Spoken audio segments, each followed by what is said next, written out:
The second component is situational leadership. So this is really about extending the senses out and understanding what's happening in the world right around us.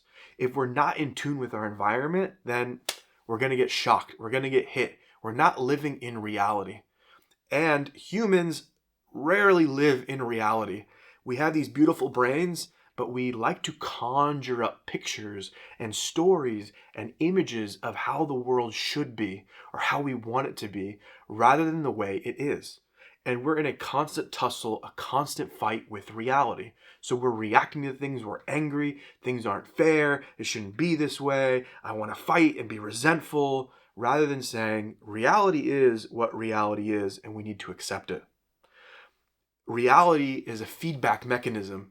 When we're tapped into reality, we get information and we adapt with the environment. So we evolve and change to stay in tune with the environment. One of the ways we've horrifically gotten Darwin's social theory wrong is we say that survival of the fittest is survival of the strongest. So we've made survival of the fittest this social dominance game, but Darwin never talked about strength. Survival of the fittest is about adapting to the environment.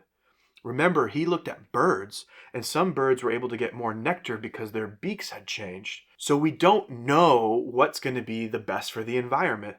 We can create a mental model again and project a reality of what it should be. It should be a strong man.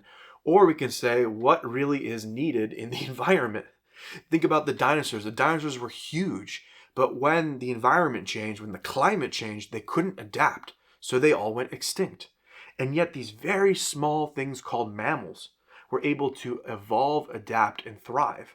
Their small size was their survival. It was what was fitness to that environment. We cannot fully predict what will be the fittest thing.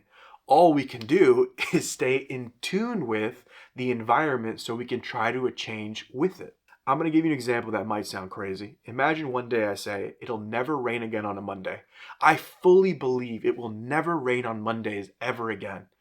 I don't need to check the weather forecast. I don't need to get an umbrella because I know on Mondays it will never rain again.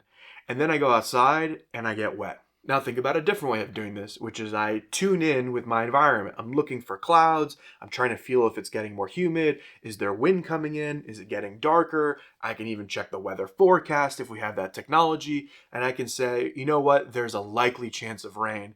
So now I know how to change my behavior. I'll bring an umbrella. I'll bring a rain jacket.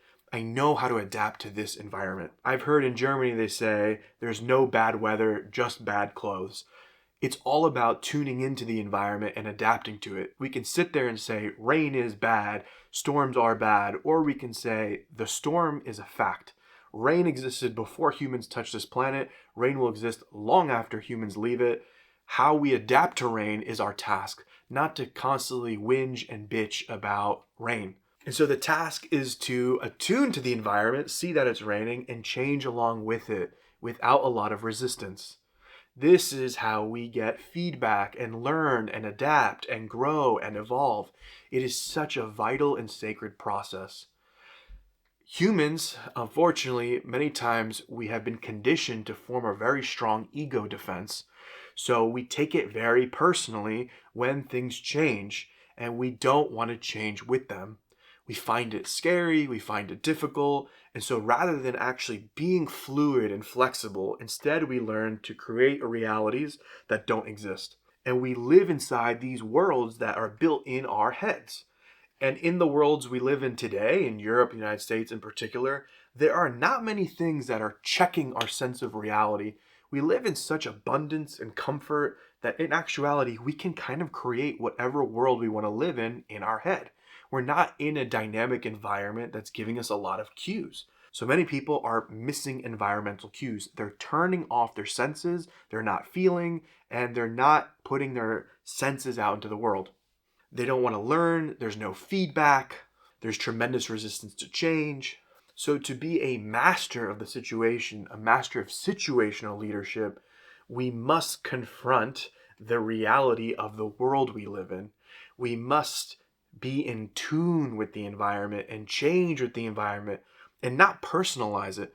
Just because something has changed and now I need to change with it doesn't make me incompetent or unskilled or embarrassed, we can just go with the way things are going.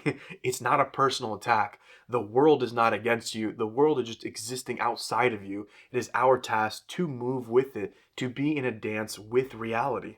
And so this is situational leadership, knowing how to change, how to adapt, and to do it for a reason, for a purpose.